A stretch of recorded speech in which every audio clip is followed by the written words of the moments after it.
is you can see pretty much this side of the river and the other side. The shop belonging to Thomas Fariner, the King's baker, in which the Great Fire of September 1666 began. So guys, believe it or not, this structure at one point was the tallest structure in London. Hello guys, welcome back to the channel, and today I'm doing another cool video.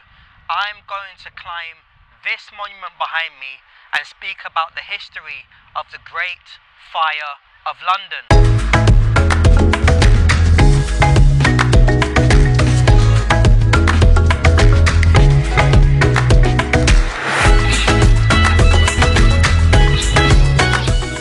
So, on the 2nd of September 1666, in this area, the Great Fire of London started.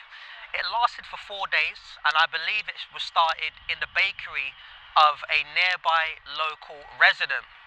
The actual fire spread, and unfortunately it caused many casualties of lives, loss of businesses, and so on and so forth. So today I'm going to explore the area around here, and this monument behind me is a tribute to the Great Fire of London. I think in total it's about 311 steps, I think it is, something like that. But I'm going to go and explore it and see what there is to see. Now, the fire covered an area of about 436 acres. And strangely enough, only 6 official deaths were counted in the actual toll. But this has been challenged because during that era, lots of poor people that lived in London went unaccounted for. So nobody knows the exact official death toll, basically, of how many people died. Anyway, enough of the talking. I'm going to go inside now. I think it costs £6 in total to go up it. So I'm going to go and pay my £6 and see what the view is like from the top.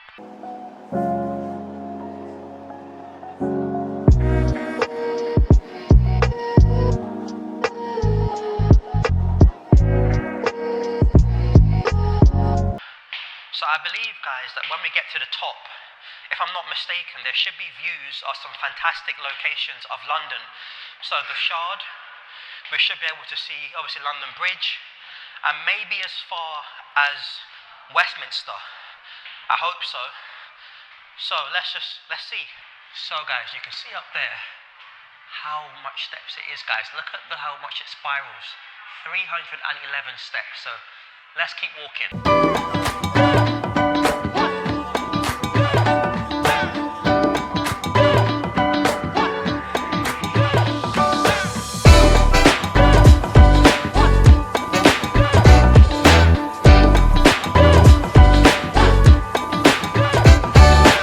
Guys, as you can see, I've reached the top of the monument, and as I predicted, the views up here from up here are incredible.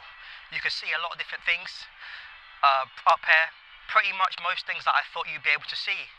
But one thing that you'll notice is you can see pretty much this side of the river and the other side, and you can see as far down, pretty much going towards sort of Westminster and further afield, showing pretty much how high up this monument is. So on this side you can see the views towards the City of London, the financial district, so Liverpool Street and Bishopsgate, you can see that right there.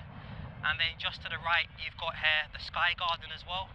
Then in the background there as well, you've got the Gherkin building. So straight ahead, you can see St. Paul's Cathedral just down there. It sticks out like a sore thumb. And then you can see also as well, going towards the West End as well. And then on that side, you've got Blackfriars there towards the left. And yeah, you can pretty much see most of central London from this end. So in front of me you can see the Shard, which is the tallest building in Western Europe as predicted. You've got London Bridge Station, and obviously you've got the River Thames there as well, basically. And then finally on this side you can see Tower Bridge there. Can't miss it, that's Tower Bridge there. You can see the Thames, and then you can also see HMS Belfast. And then in that far distance there you can see Canary Wharf as well. So you can see Canary Wharf, Tower Bridge, Tower of London as well. So guys, as I walk back down, the monument, just like a lot of other places in London, such as I think St. Paul's Cathedral, was designed by a man called Christopher Wren. And this was designed between 1671 and 1677, I believe. But he's been an instrumental architect in London's skyline. So up there, you've got some words in Latin, which obviously I can't read, but there's a plaque down here that says what it is. So it says the pillar was begun Sir Richard Ford, being Lord Mayor of London in the year 1671, carried higher in the mayoralties of Sir George Waterman, Sir Robert Hanson, Sir William Hooker, Sir Robert Weiner, and Sir Joseph Sheldon, and finished in the mayoralty of Sir Thomas Davis in the year 1677. So as I was correct, this was built between 1671 and 1677. So yet again on this side, some more Latin writing there, but here it's being translated. So it says, in the year of Christ 1666, on the 2nd of September, at a distance eastward from this place of 202 feet, which is the height of this column, a fire broke out in the dead of night, which the wind blowing devoured even distant buildings and rushed devastatingly through every quarter with astounding swiftness and noise. It consumed 89 churches, gates, the Guildhall, public edifices, hospitals, schools, libraries, a great number of the blocks of buildings, 13,200 houses, 400 streets of the 26 wards. It was utterly destroyed. 15 and left 8 mutilated and half burnt. The ashes of the city, covering as many as 436 acres, extended on one side from the tower along the bank of the Thames to the Church of the Templars, on the other side of the northeast gate along the walls to the head of the Fleet Ditch. Merciless to the wealth and estates of the citizens, it was harmless to their lives, so as throughout to remind us of the final destruction of the world by fire. The havoc was swift. A little space of time saw the same city, most prosperous and no longer in being, on the third day, when it had now altogether vanquished all human counsel and resource. At the bidding, as we may well believe, of heaven, the final fire stayed its course and everywhere died out, and the final last words were added in 1861 and finally deleted in 1830. So the same thing this side, and this talks about Charles II basically. So Charles II, I believe, was the monarch at the time of the fire, and he commissioned Parliament and the citizens to rebuild everything in the city to an even better state, basically. So that's basically what this plaque is saying.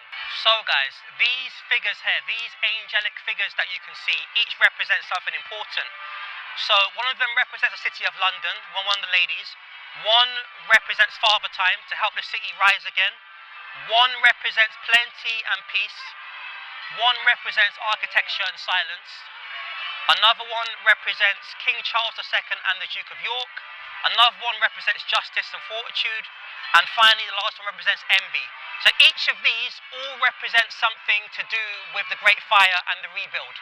So as you can see, the monument was designed by Robert Hooke Furs in consultation with Sir Christopher Wren.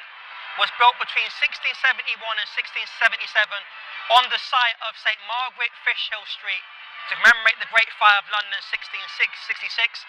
And you can see 13,200 houses destroyed, 87 churches and 52 livery company halls basically. So guys, I'm standing here on Pudding Lane, which is the rough location of where the fire started.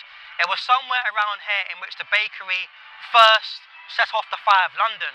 And behind me there's a plaque that commemorates the exact spot, or the rough spot, as to where the fire started. Let's have a read and see what it says. It says, near this site stood the shop belonging to Thomas Fariner, the king's baker, in which the Great Fire of September 1666 began, presented by the worshipful company of bakers to mark the 500th anniversary of their charter granted by King Henry VII in 1486. So it was roughly around this spot, and the monument is literally just there. So you can see pretty much there or thereabouts how close it is. So guys, on these stalls in front of the monument, you'll see different messages. So look, it says pour on water. One says fire, fire. Fetched, and also fetch the engines. So these would have been things that people would have been shouting during the fire.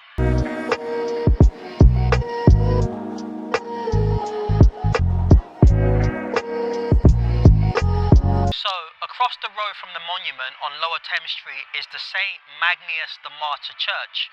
Now, why is this church important? So basically, when the fire broke out initially, the fire equipment to put out the fire was inside the church, but the church was, I believe, the second building to burn. So they obviously couldn't get the equipment to put out the fire. Hence, one of the reasons why the fire spread so much. Now, the church is on the site of the original London Bridge, on the path of it, because London Bridge, the one we have today, is not the original bridge. There's been multiple alterations, I think, over the centuries of London Bridge, hence why there's a plaque there saying that it's on the site of the original London Bridge. Now, you can go inside the church and have a look. I managed to go inside and have a look. It's very beautiful. You can see nice paintings and so on and so forth. So you can go in, it's free of charge. You go in and you have a look.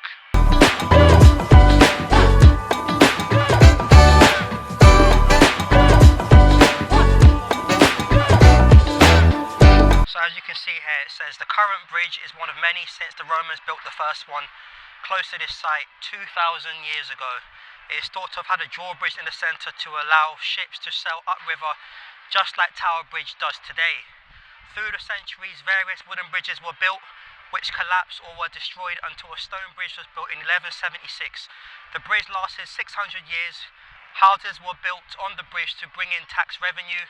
In the lower right of the illustration on the southern gatehouse, you can see the heads of executed criminals on spikes. So guys, here you can see exactly what the bridge would look like. So people actually lived on this bridge, hence why when the fire started, it was obviously very, very, very damaging to this area, because normally people would be able to run across the bridge, but it was chaos and panic. So as you can see, people lived on top of the bridge, as you can see.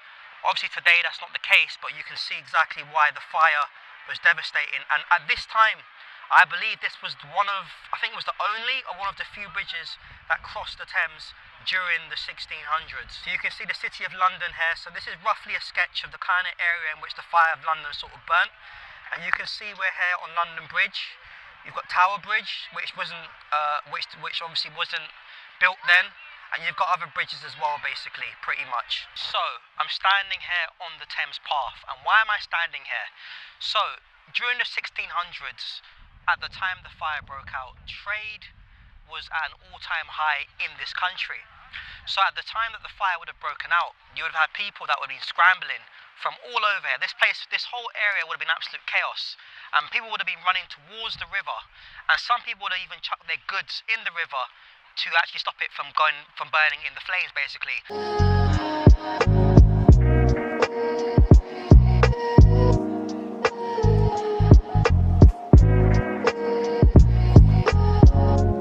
So guys, as I walk towards the final destination in this video, narrow alleyways like this, as you can see, would have been absolutely chaotic during the fire of London. They would have been full of people carrying carts and all kinds of goods, basically. There would have been shops here and so on and so forth. You've got to remember that in this part of the City of London, many streets are very small, very narrow, they're not very big. So could you imagine the amount of people essentially running through here in chaos and panic? I mean, alleyways like this as well. I mean, now you can see all the shops, they've got brunch shops and so on. But alleyways like this would have been absolutely chaotic. And as you can see, obviously nothing's really much changed since that time. But you can see pretty much how narrow it is. You've still got the church here at the end of this road. But yeah, would have been absolutely chaotic. So guys, I'm standing here in the world famous Leadenhall market. And some of you may wonder, what is the significance of this market in regards to the fire of London? Well, basically, the fire of London didn't actually spread any further north or northeast than this market. And I think it's because of its stone structure which it's built on. So essentially this market essentially stopped the fire from spreading even further. Now this market was here long before the fire and has been here for centuries, but this was the most northern point of the Great Fire of London. So as you can see there in the middle, it says in 1666 parts of the market were damaged by the Great Fire and were subsequently rebuilt. The existing wrought iron and glass roof buildings were designed by the city architect Horace Jones and built by the corporation in 1881. So as you can see, the market was partially damaged. Yes, it was, but it wasn't as damaged as other locations in London. And Horace Jones, who was a fantastic architect and designer, rebuilt it to a fantastic standard. Also as well, guys, the cover that you see on top of the market was part of the rebuilding project of what happened after the Fire of London. So before the Fire of London, this would have been an open market and open space. But once Horace Jones redesigned it, he redesigned it to put a roof on top, which is very handy now, because if you come here after work and on an evening, you will see all kinds of people, bankers, work, and all kinds of people essentially having a drink in this market. So in the end, it was a very, very good idea. That is it, guys, for today's video. If you enjoyed the video, please don't forget to like, comment, share, and subscribe. Let me know where I should go next. I've got some ideas as normal, but let me know in the comments below. I'll see you soon.